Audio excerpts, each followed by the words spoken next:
On pense qu'on a des positions radicales, etc., qu'on veut s'isoler. Ce n'est pas ça. C'est une question d'objectif.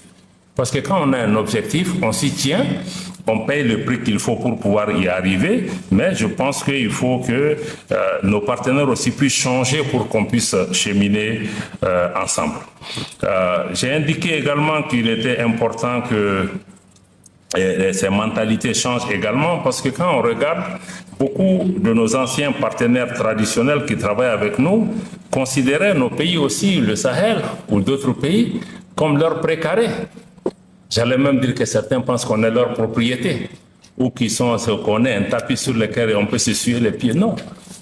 Moi, je crois qu'aujourd'hui, on a une nouvelle génération. Il va falloir qu'on se regarde, qu'on s'engage dans des partenariats d'égal à égal pour pouvoir se parler et définir ensemble un intérêt mutuel et aller vers une relation équilibrée.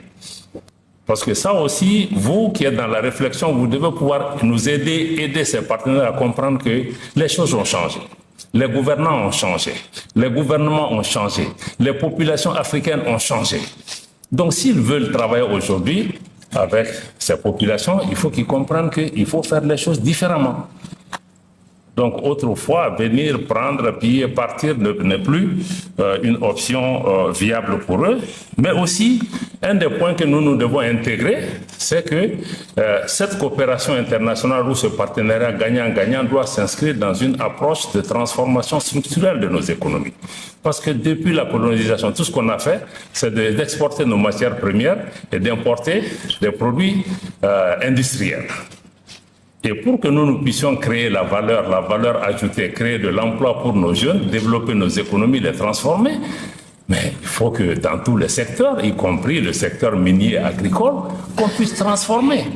C'est cette transformation qui crée la valeur, donc on ne peut pas s'inscrire dans un modèle néocolonial de perpétuation, juste d'être dans une fonction de producteur de matières premières sans pouvoir. Et souvent quand on veut discuter ces conditions, c'est ce qui crée des problèmes, on renverse même le gouvernement, parce qu'ils veulent remettre en cause ce statu quo colonial.